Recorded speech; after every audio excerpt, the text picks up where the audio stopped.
The topic of discussion for this presentation is what is a UEN number and what is the purpose.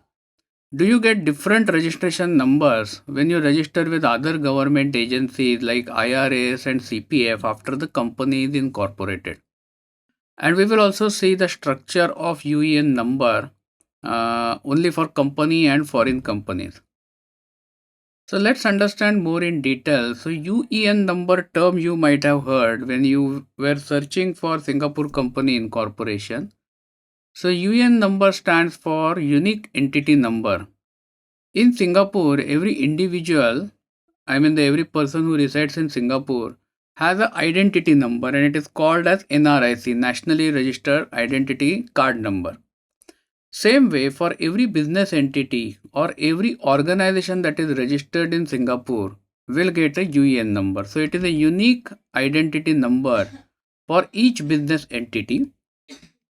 And actually the scope is not restricted only to business entities, but it goes much beyond that, which we will see in a minute. It can be used across all government services. What that means is once you register a company and you get the unique entity number of that company, you can use that number for any transaction for that company with almost 200 plus government services. Now, what are these government services? These government services are IRAS for filing income tax, ACRA for filing Companies Act returns, licensing authorities for obtaining business licenses, health science authorities for any registration, TradeNet for import and export of goods, CPF for CPF registration, and so on. So the list is quite big, and depending upon your business scenario, you might be interacting with different government agencies, and this unique entity number will help you there. So now let's have a look at some of the aspects of UEN number and the format of UEN number. So I'll move to the web page. So in Google you can actually search UEN Singapore and there is a government website about UEN. So click on that, and what we will see first about which types of entities get UEN number. So as you can see, following agencies will issue UEN number. Normally when we are talking of UEN number, in our business we are referring to companies, foreign entities, or maybe sole proprietorship and partnership. But other than that, there are many other entities in Singapore which are not registered as a business entity, but they also get an entity specific UEN number. For example, it can be Ministry of Education and they issue UEN numbers for the government and non-government aided schools. Ministry of Defense issues UEN number for foreign military units if they are coming to Singapore and doing something here. Or there is a registrar of societies who issues the UEN number for societies. So this is just to give you idea that the scope of UEN is much wider.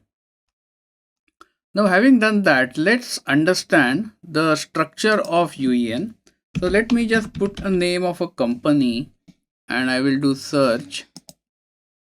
So the UEN number of the Siptel PT Limited is 2018-08383C.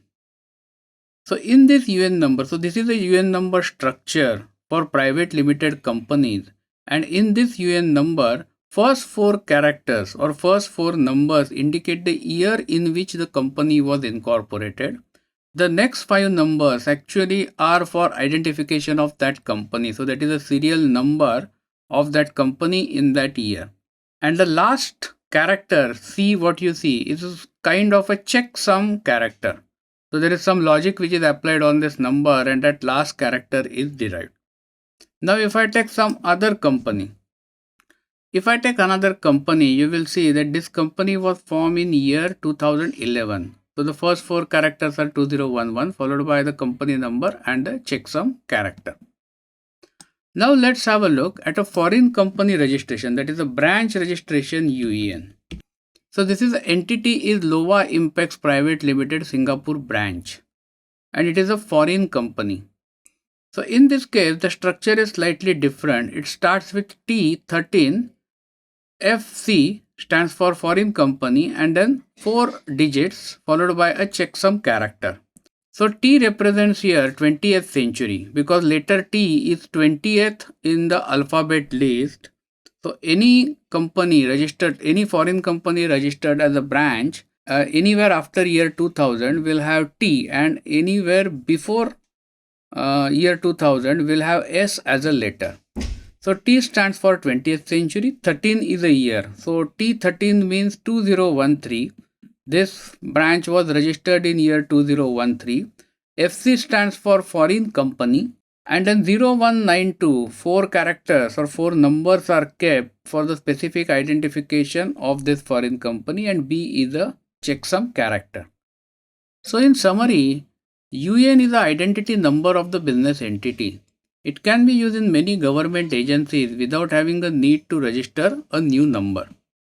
Thank you for watching this video. This video was brought to you by Epica Consulting Singapore.